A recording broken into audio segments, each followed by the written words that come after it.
San Diego County is drenched from this strong storm, and it's causing more accidents on the road. Joining us in studio now, Sergeant Brian Pennings from CHP to talk about safety on the road. Thank you, as always, for being here. Let's talk about the most common causes. We always see a high number of crashes when it rains, especially when we have a strong storm like we did yesterday. What are some of the most common reasons for that? Well, the biggest thing people need to remember is your stopping distance is greatly increased, as well as your visibility is decreased. You need to slow down. Now you slow down, you need to back off. You had to maintain a additional following cushion between you and the vehicles in front of you. That is probably 90% of the crashes that we see on rainy days is because of unsafe speed and unsafe following distance. You know what? I was on the road and it was coming down sideways and I had someone on my tail. There were open lanes, you know, and then this person just stayed on my tail the entire time. Too close. But is there a lane that would be safer? I mean, there were 3 other lanes for them to be in. You know, you have to think of it this way, that the water's going to go to the lowest point.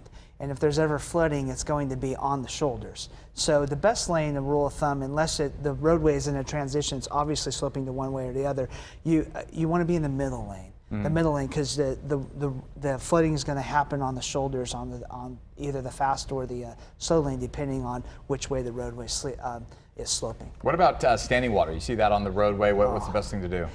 Don't go through it. Yeah. So a lot of times we don't see this on the freeway, but on surface streets, people will, oh, well, you know, you don't know how deep that is, nor do you know how fast it's going. And water that's moving is very, very powerful. And I've seen cars just get washed right off the road that people thought, oh, I have 4-wheel drive, I'll just drive through. Well, if that water is going, you don't realize how powerful it is. And it can move your car right off the road. Now we're looking at a water rescue situation. So if there's flooding on the roadway, please do not drive through it. You know, we grew up in snow and ice, driving in snow and ice, and you know, I know that you tap when you have to slow down, you don't hit your brakes. Is it different than rain?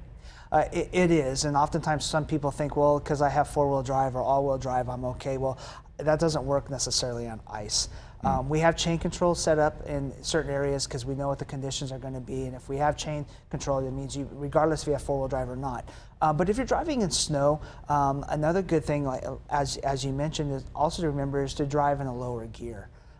That way, it keeps your vehicle at a lower speed, and it gives you enough torque to get through what you need to get through. How about as far as wiper blades? How often should those be changed? Well, when they stop working. Anyways, that depends on your climate. Yeah. How dry is the air? Sometimes they dry off sooner than later, but usually every other year, every 3 years or so, it would be a good idea to check them out, make sure that there's no cracking on them, and replace them. You don't want to wait until the first rain to find out that you need to replace your windshield wipers. Correct me if I'm wrong. Isn't there a law that we have to have our headlights on in the rain? It is. In fact, if your windshield wipers are on, your headlights should be on. And a lot of people, well, so many times the cars automatically turn them on now.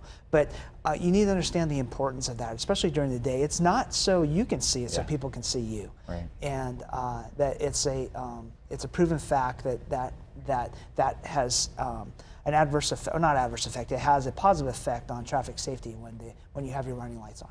Let's talk about an absolute downpour. Okay, you never been to those squalls? You're just like, what do I even do now?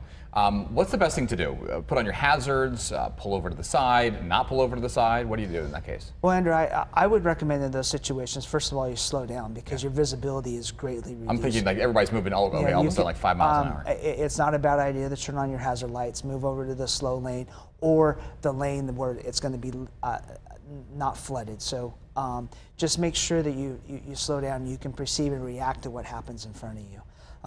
You know, in your situation yesterday where you had an unsafe driver, sometimes it's best in those situations just to let that person go.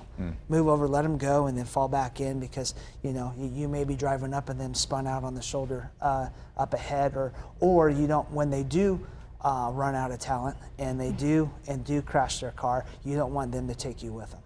You know, it is drying out today, but there are still a lot of wet patches on the roadways, and it seems pretty slick still with lots of oil on the road. Just slow down, right? Well, yeah, it is, and you maintain a high visual horizon so you can perceive and predict what's going to happen in front of you. If you see that there's still drainage coming across the roadway, your what we call coefficient of friction, your ability to maintain traction on a roadway is greatly reduced when you have moisture.